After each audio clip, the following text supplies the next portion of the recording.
Operation Sindoor 2.0 అయిందా? Demonetisation 2.0 నడుస్తుందా? Or to that matter next ఏంది అని అంటే ఆపరేషన్ 2.0 అనేది నడుస్తూనే ఉన్నది. 1.0 అయిపోయి జమానా అవుతుంది, 2.0 నడుస్తూనే ఉన్నది. ఇన్ఫ్యాక్ట్ డిమానిటైజేషన్ కూడా 2.0 ఎప్పటి నుంచో నడుస్తుంది ఫ్రెండ్స్. ఇవాళ భారత్ ఏం చేసిందంటే బ్రిక్స్లా ఒక కాంట్రిబ్యూన్ అనే ఒక మ్యాగజైన్ ఉన్నది. కాంట్రిబ్యూన్ అనే మ్యాగజైన్లో ఏమని రాసిర్రు బ్రిక్స్కి గద్దారీ చేసింది భారత్. బ్రిక్స్లో ఉన్న దేశాలతోని మనము సత్సంబంధాలు పెట్టుకుంటలేము, ఎందుకంటే మనం డీడాలరైజేషన్ డీడాలరైజేషన్ అంటే డాలర్ పెత్తనాన్ని దించనీకే భారత్ ఏం అడుగులేస్తలేదు. తద్వారా బ్రిక్స్లో ఉన్న దేశాలతోని భారత్కి ఇక సత్సంబంధాలు ఉంటాయో ఉండయో, మళ్ళీ ఫ్యూచర్లో Pakistan agar full fledged attack చేస్తే మళ్ళీ మన పర్మనెంట్ మిత్రదేశమైన రష్యా కూడా మనకు సపోర్ట్ చేస్తుందా? మనము డీడాలరైజేషన్ అమెరికా పెత్తనాన్ని కంట్రోల్ చేయాలని అంటే ఖచ్చితంగా డాలర్ని తుంగల దొక్కాలి కదా అని చెప్పి మాట్లాడతారు. అయితే భారత్ రీసెంట్గా ఏమన్నదంటే మాకు అబ్సల్యూట్లీ ఏం ఇంట్రెస్ట్ లేదు, ఇప్పుడు ఈ డీడాలరైజేషన్ డైనమిజం ఏదైతే ఉన్నదో ఇదంతా ఇప్పట్లో మేమేం పోతలేము, మాకు మా ప్రయారిటీస్ చాలా ఉన్నాయి, అవి చేసుకున్న తర్వాత మేము చేస్తాము అని చెప్పి చెప్తుంది. అయితే ఇప్పుడు వీళ్ళు ఏమంటారంటే గ్లోబల్ సౌత్ పొజిషన్ నుంచి భారత్ వెళ్ళిపోయిందా, బ్రిక్స్లో నుంచి భారత్ బగావత్ చేస్తుందా అని అన్న మాటలు మాట్లాడతారు. అయితే డిమానిటైజేషన్ 2.0 అని చెప్పి మాట్లాడితే గిరీష్ ఇది ఇప్పుడు మొదలైందా అని చెప్పి మాట్లాడితే ఇప్పుడైతే 2000 నోట్లు దాన్ని సర్క్యులేషన్స్లో నుంచి తీసేయాలా, మ్యాక్సిమం ఏదైతుందో బ్యాంకులకు వచ్చేయాలా అని చెప్పి చెప్పిరు చూడు, అక్కడి నుంచే మీకు డిమానిటైజేషన్ 2.0 మొదలైంది ఫ్రెండ్స్. ఇన్ఫ్యాక్ట్ మీరు ఒకటి ఇలా అర్థం చేసుకోవాల్సింది ఏందనంటే ఇప్పుడు పోయి ఏటీఎంలో నుంచి మీరు ఒక 10,000 రూపాయల పైసలు తీసినా అందులో మేజారిటీగా అంటే 75 నుంచి 80% మీకు 200 నోట్లు 100 రూపాయల నోట్లు వస్తున్నాయి, 500 నోట్లు కూడా తక్కువైనాయి. అంటే డిమానిటైజేషన్ 2.0 ఆల్రెడీ మొదలెట్టేసింది సర్కార్. ఎందుకు గిరీష్ ఇది చేస్తుంది అని అంటే ఫర్ ఎగ్జాంపుల్ నువ్వు మ్యాక్సిమం బ్లాక్ మనీ ఉంటే నువ్వు ఏం చేస్తావు, గోల్డ్ కొనుక్కోనికి పోతావు. ఇప్పుడు గోల్డ్ కొనుక్కోనికి పోవాలనంటే ఏవైతే 2 కట్టలు తీసుకొని పోతే నీకు ₹1,00,000 అవుతుండేనో అదే 2 లక్షలు ఇవాళ నువ్వు 5 కట్టలు తీసుకోవాల్సి వస్తుంది 200 నోట్లది. సో స్పేస్ చాలా ఇంపార్టెంట్ ఉంటుంది, ఎన్నని పెడతావు. ఇన్ఫ్యాక్ట్ ఇవాళ పాకిస్తానీ ఎకానమీ కంప్లీట్గా మన నోట్లను గుద్దుకుంటూ నడిపినరు. అండ్ టు దట్ మ్యాటర్ ఈ టెర్రరిజానికి మొత్తం మన ఈ దొంగ నోట్లనే చలామణి చేసిరు వెనకటికి. మళ్ళీ ఇక దొంగ నోట్ల దందాక నేను లోపలికి పోయినానంటే చిదంబరం ఏం ఆన్సర్ ఇస్తాడు, కాంగ్రెస్ ఏం ఆన్సర్ ఇస్తుంది, ఇవన్నిటికీ ఎవడన్నా సమాధానం చెప్పగలుగుతాడా అంటే చెప్తున్నా. పాకిస్తాన్ నడిచిందే మన ఈ దొంగ నోట్లు ప్రింట్ చేసుకుంటా ఎకానమీ, పాకిస్తాన్ ఎకానమీ నడిచింది మొత్తం. And coming to the point ఏదైతే ఇప్పుడు బ్రిక్స్కి సంబంధించింది ఉందో అక్కడ భారత్ యొక్క కీలక పాత్ర ఉంది. బ్రిక్స్ అంటే Bharat, Brazil, Russia, India, China, నాకు తెలిసి ఎస్ అంటే ఏదో ఉన్న దేశం నాకు ఇప్పుడు అది గుర్తొస్తలేదు చూడరా, సింగపూరా, ఎస్ అంటే ఏదో ఉన్నది బ్రిక్స్లో.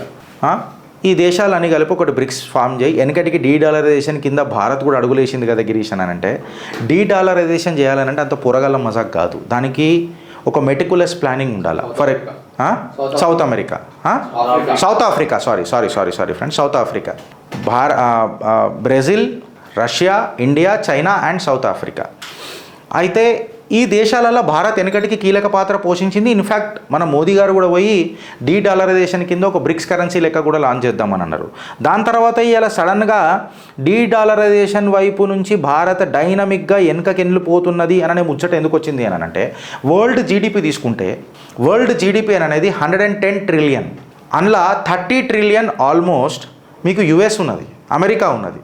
$110 ట్రిలియన్ వరల్డ్ జీడిపి అయితే అందులో అమెరికాది 30 ట్రిలియన్, చైనాది 18 ట్రిలియన్, భారత్ది నాకు తెలిసి 3 or 4 trillion. And to that matter 58% of the currency forex reserves ఏవైతే ఉన్నాయో అవి డాలరే ప్రపంచ దేశాలల్లో. యూఎస్ఏ తీసుకోండి, శాటిలైట్ కంట్రీస్ ఆఫ్ యూఎస్ఏ తీసుకోండి, ఏదన్నా తీసుకోండి, 58% ఆఫ్ ది ఫోరెక్స్ రిజర్వ్స్ ఏవైతే ఉన్నాయో ఆ ఫోరెక్స్ రిజర్వ్స్ మొత్తము అమెరికా తన డాలర్ చలామణి నడుస్తుంది. In fact more than 50% dollar dominate చేస్తుంది సర్క్యులేషన్లో కూడా. దీన్ని ఒకటేసారి ఝట్కా కొట్టాలనంటే చాలా కష్టం. ఇప్పుడు బ్రిక్స్లో ఫర్ ఎగ్జాంపుల్ నువ్వు డీడాలరైజేషన్ చేద్దామని అంటే ఈ బ్రిక్స్ దేశాలల్లో అన్నిటికంటే పెద్ద ఎకానమీ గల దేశం చైనా అదే మీకు 18 ట్రిలియన్ జీడిపి ఉన్నది. అంటే రేపు చైనాతో మనం చేతులు కలుపుదామా? ఇన్ఫ్యాక్ట్ అగర్ జీడిపి టు ది డెఫిషియట్ మనం తీసుకొని చెప్పి మనం పోతే ఆల్మోస్ట్ ఫిజికల్ డెఫిషియట్ 300% చైనాది ఉన్నది, 120% మన అమెరికాది ఉన్నది. ఇప్పుడు చైనాతో చేతులు కలిపిపోదామా, అమెరికాతో చేతులు కలిపిపోదామా? వీడు పెద్ద దుష్మన్ అయితే చిన్న దుష్మనే, ఇద్దరు దుష్మన్లే, నేను కాదని అంటలేను. కాకపోతే నెత్తికి కొట్టుకోనికి ఏ రాయి అయినా రాయే, ప్రాబ్లం కాదని అంటలేను. కాకపోతే పాలరాయో మెత్తటి రాయో జర మన్నురాయో ఏదో బరాలు తీసుకుందాం కదా, దెబ్బ తక్కువ దెబ్బ పడుడు ఖాయం. అట్లీస్ట్ 10 సంవత్సరాల పాటు ఇది నడుస్తూనే ఉంటుంది. ఇంకొక 10 సంవత్సరాల పాటు అంటే భారత్ అట్లీస్ట్ ఒక 10 ట్రిలియన్ ఎకానమీ వచ్చేదాకా 10 ట్రిలియన్ వచ్చేదాకా భారత్లో ఒక స్థిరమైన సర్కార్ ఉండాలి. స్థిరమైన సర్కార్ భారత్ వైపు అడుగులేసేటట్టు ఉండాలి, భారత్ ప్రగతి వైపు అడుగులేసేటట్టు ఉండాలి. ఇవాళ ఒక్కొక్క అంటే ఈ నోట్ల చలామణి తక్కువ చేసినందుకు మీరు ఏమేమి ఖర్చు చేస్తారో భారత్ మొత్తం తెలుసు, ఇప్పుడు సర్కార్కి మొత్తం తెలుసు. ఇన్ఫ్యాక్ట్ మన యూపీఐ 7 దేశాలు వాడుతున్నాయి. ఇన్ఫ్యాక్ట్ నీ మొబైల్ డేటా మొత్తం అబ్సల్యూట్గా చెప్తున్నది, ఏమేమి జరుగుతున్నది, ఏమేమి జరగబోతున్నది, ఎక్సెట్రా ఎక్సెట్రా చెప్తున్నది. సర్కార్కి పైసలు కావాలి. నాకు తెలిసి 10 లక్షల కోట్లు 50 లక్షల కోట్లు అనుకుంటా దేశం నడపాలనంటే, ఇఫ్ ఐఎమ్ నాట్ రాంగ్. అందులో 10 లక్షల కోట్లు మనం అప్పే కడుతున్నాం. ఇప్పుడు కొన్ని దగ్గర మనం పోయి చూస్తే కట్టన నోట్లు బయటికి వెళ్ళినాయి రాబాయి, ఆడు మళ్ళీ ఆటోలో నడుస్తాడు, ఆటోలో తిరుగుతాడు.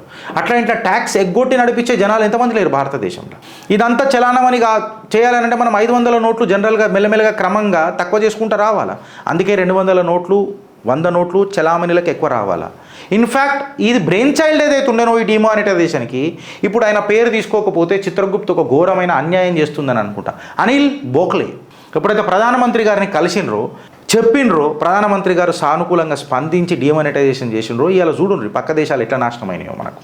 అండ్ టు దట్ మ్యాటర్, ఈ బ్రిక్స్లో చైనా పెత్తనం ఏంది, భారత్ ఏ రకంగా అడుగులేస్తుంది, ఏ రకంగా పోతుంది, దీని మీద ఖచ్చితంగా మనం ఒక చర్చ చేద్దాం. దాన్ని నేను ఈ 2-3 డేస్లో తీసుకొని వస్తా. ఎందుకంటే మొన్న టర్కీ తీసుకొస్తానని చెప్పిన, ఇప్పుడు ఈ విషయం కూడా భారత్ చైనాని గెలుకుతుందా, గెలుకుతే ఏ రకంగా గెలుకుతుంది, దాని మీద కూడా ఒక చర్చ ఖచ్చితంగా మనం చేద్దాం.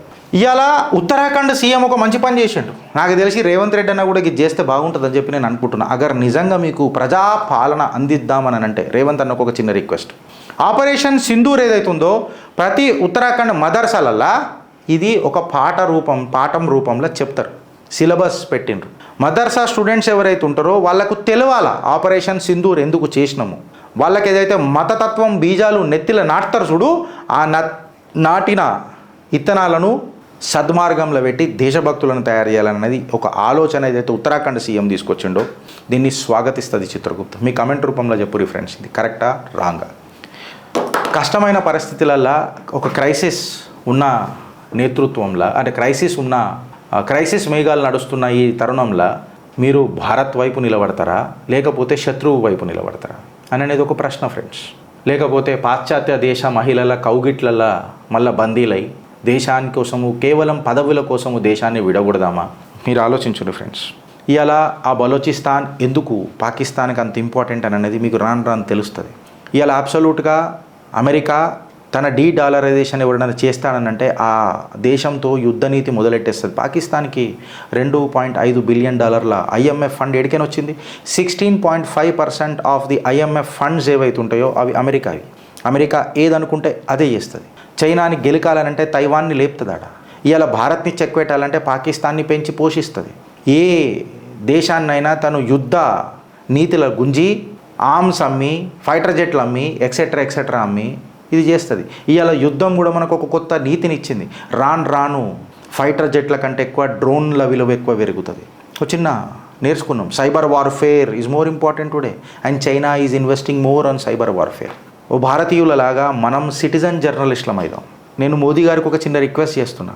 ఈమె 5 సార్లు పాకిస్తాన్ పోయేదాకా మనకు తెలియలే, 4 సార్లు పోయేదాకా మనకు తెలియలే. అప్పుడు ఈమె ఎందుకు పాకిస్తాన్ పోతుందిరా అని ఆలోచించే లోపల డ్యామేజ్ అయింది, పాల్గాం ఘటన జరిగింది.